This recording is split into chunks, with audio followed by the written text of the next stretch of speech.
ಅಕ್ರಮವಾಗಿ ಪ್ರವೇಶ ಮಾಡಿದ್ದು ಅಲ್ಲದೆ ಉದ್ದೇಶಪೂರ್ವಕವಾಗಿ ಅಡಿಕೆ ಹಾಗೂ ಬಾಳೆ ಗಿಡಗಳನ್ನು ಕಡಿದು ಕೃಷಿ ನಾಶ ಮಾಡುವ ಮೂಲಕ ಅಮಾನವೀಯತೆಯನ್ನ ಮೆರೆದಿರುವ ಘಟನೆ ವಿಟ್ಲ ಹೋಬಳಿಯ ಕಿದಿಲ ಗ್ರಾಮದ ಗಾಣದ ಕೊಟ್ಟಿಯದಲ್ಲಿ ನಡೆದಿದ್ದು ಪೊಲೀಸ್ ಠಾಣೆಯಲ್ಲಿ ಈ ಬಗ್ಗೆ ಪ್ರಕರಣ ದಾಖಲಾಗಿದೆ. ಕಿದಿಲ ಗ್ರಾಮದ ಗಾಣದ ಕೊಟ್ಟಿಯ ನಿವಾಸಿ ಅಡಿಕೆ ಕೃಷಿಕ ಚಂದು ಮೂಲ್ಯ ಅವರಿಗೆ ಸೇರಿದಂತಹ ಜಾಗದಲ್ಲಿ ಸುಮಾರು 1.2 ಎಕರೆ ರಾಷ್ಟ್ರೀಯ ಹೆದ್ದಾರಿ ವಿಚಾರಕ್ಕಾಗಿ ಸರ್ಕಾರ ಸ್ವಾಧೀನಕ್ಕೆ ತೆಗೆದುಕೊಂಡಿತ್ತು. ಬಳಿಕ ಉಳಿದ ಜಾಗ ಹಾಗೂ ಅಕ್ರಮ ಸಕ್ರಮದಲ್ಲಿ ಮಂಜೂರಾದ ಜಾಗದಲ್ಲಿ ಕೃಷಿ ಕಾರ್ಯ ಮಾಡಲು ಇವರು ಮುಂದಾಗಿದ್ರು.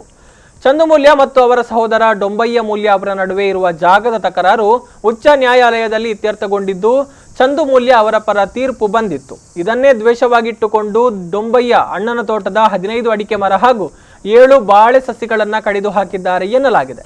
ತೋಟದಲ್ಲಿ ಗಿಡಗಳ ಮೇಲೆ ಡೊಂಬಯ್ಯ ಮೂಲ್ಯ ಆಯುಧಗಳಿಂದ ದಾಳಿ ನಡೆಸಿದ್ದಾರೆ ಅಂತ ಮಾಹಿತಿ ತಿಳಿದ ಚಂದು ಮೂಲ್ಯ ಮತ್ತು ಅವರ ಪುತ್ರ ನಿವೃತ್ತ ಸೈನಿಕ ಜನಾರ್ದನ ಕುಲಾಲ್ ಸ್ಥಳಕ್ಕೆ ಹೋಗ್ತಾ ಇದ್ದಂತೆ ಸ್ಥಳದಿಂದ ಪರಾರಿಯಾಗಿದ್ದಾರೆ ಎನ್ನುವಂತ ವಿಚಾರವನ್ನ ಠಾಣೆಗೆ ನೀಡಿದ ದೂರಿನಲ್ಲಿ ಉಲ್ಲೇಖಿಸಲಾಗಿದೆ. ಈ ಬಗ್ಗೆ ಸ್ಥಳ ತನಿಖೆ ನಡೆಸಿ ಪುತ್ತೂರು ನಗರ ಠಾಣೆಯ ಸಿಬ್ಬಂದಿಗಳು ಪ್ರಕರಣ ದಾಖಲಿಸಿಕೊಂಡಿದ್ದಾರೆ. 40 ಸೆನ್ಸು 53ರ ಫಾರ್ಮಲ್ಲಿ ನಮಗೆ 2001ರಲ್ಲಿ ನನ್ನ ತಂದೆಯರಾದ ಚಂದು ಮೂಲ್ಯರ ಹೆಸರಲ್ಲಿ ಅಕ್ರಮ ಸಕ್ರಮದ ಅಡಿಯಲ್ಲಿ ನಮಗೆ ಡಿ ನೋಟಿಸು ಮತ್ತು RTC ವಗೇರ ಆಗಿತ್ತು.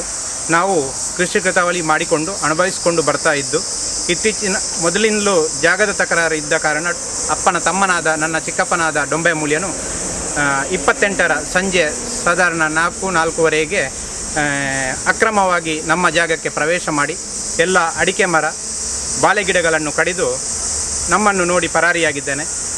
ತಕ್ಷಣ ನಾನು ಪುತ್ತೂರು ಪೊಲೀಸ್ ಸ್ಟೇಷನ್ಗೆ ಕರೆ ಮಾಡಿದಾಗ ಅವರು ಹೇಳಿದರು, ಇವತ್ತು ಲಾಕ್ಡೌನ್ ಇದ್ದ ಕಾರಣ ನನಗೆ ಹೋಗಲು ಅನಾನುಕೂಲ ಆಯಿತು.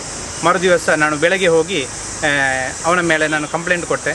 ಅದರ ಮುಖಾಂತರ ವೃತ್ತ ನಿರೀಕ್ಷಕರಾದಂಥ ತಿಮ್ಮಪ್ಪ ನಾಯ್ಕರು ಅವನ ಮೇಲೆ ಕೇಸು ದಾಖಲಿಸಿಕೊಂಡಿದ್ದಾರೆ. ಈಗ ನಮಗೆ ತುಂಬ ನಷ್ಟವನ್ನುಂಟು ಮಾಡಿದೆ. ನಾನೊಬ್ಬ ಮಾಜಿ ಸೈನಿಕನಾಗಿ ನನಗೆ ಇಂಥ ಒಂದು ಕೃತ್ಯ ಮಾಡಿದ್ದು, ನಮ್ಮ ಜಾಗಕ್ಕೆ ಇಂಥ ಒಂದು ಅನ್ಯಾಯ ಮಾಡಿದ್ದಾದರೆ ಬಡವರ ಗತಿ ಏನು ಅಂತ ನಾನು ಈ ಮೂಲಕ ನಾನು ಸಾರ್ವಜನಿಕ